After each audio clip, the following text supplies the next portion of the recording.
Assalamualaikum warahmatullahi wabarakatuh. Kami dari kelompok 4 ingin memberikan video pembelajaran pada mata kuliah Ilmu Budaya Dasar dengan judul Manusia dan Keadilan. Sebelum membahas materi, apa sih keadilan itu? Kenapa keadilan begitu dinamakan orang-orang?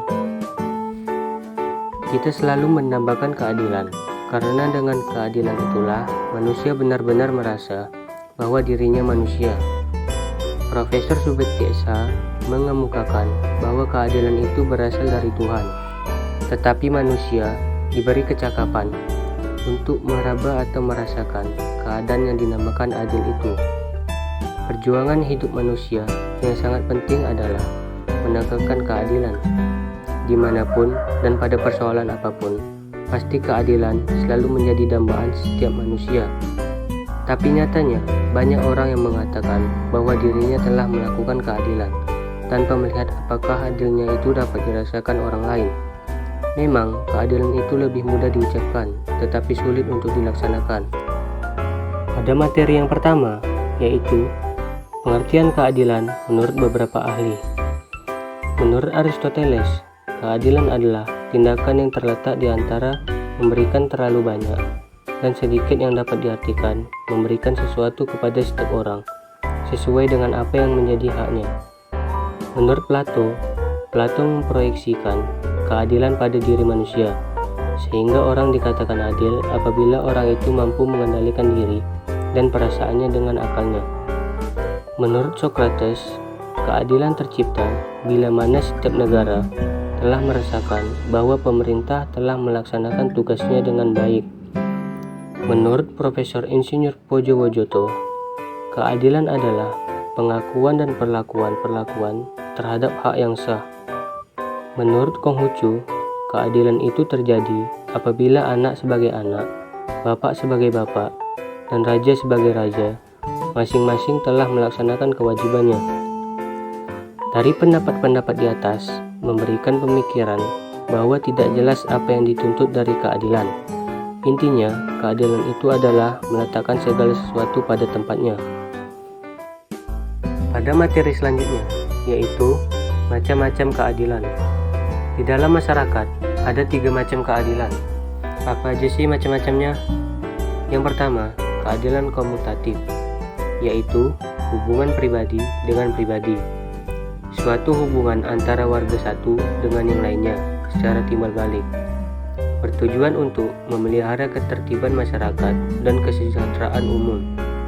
Yang kedua, keadilan distributif, yaitu hubungan pribadi dengan masyarakat. Ada perlakuan sifat adil dari pribadi terhadap masyarakat keseluruhan. Yang ketiga, keadilan legalis, yaitu hubungan negara terhadap warganya. Pihak negara wajib memenuhi keadilan dalam bentuk membagi kesejahteraan, bantuan, subsidi, serta kesempatan dalam hidup bersama yang didasarkan hak dan kewajiban. Materi selanjutnya yaitu keadilan sebagai kebutuhan naluri manusia. John Locke mengemukakan bahwa manusia itu mempunyai hak-hak alamiah yang dimiliki sejak lahir. Hak alamiah ini yaitu yang pertama, hak akan hidup. Yang kedua, hak akan kebebasan atau kemerdekaan. Yang ketiga, hak akan memiliki sesuatu. Di antara ketiganya, yang paling penting adalah hak akan hidup. Dari sinilah muncul hak lainnya, yang saat ini kita kenal dengan hak asasi manusia. Hak-hak yang timbul dengan adanya hak asasi antara lain, yang pertama, personal right atau pribadi. Yang kedua, property right atau ekonomi kepemilikan. Yang ketiga, rights of legal equality atau perlakuan yang sama dalam hukum pemerintah. Yang keempat, political right atau politik. Yang kelima, social and cultural right atau sosial dan budaya. Yang keenam, product right atau tata cara peradilan dan perlindungan. Hak-hak ini kemudian ditulis dalam piagam yang memuat 30 pasal pada 10 Desember 1948 sebagai Universal of Human Rights. Pada materi yang terakhir, yaitu Keadilan sosial.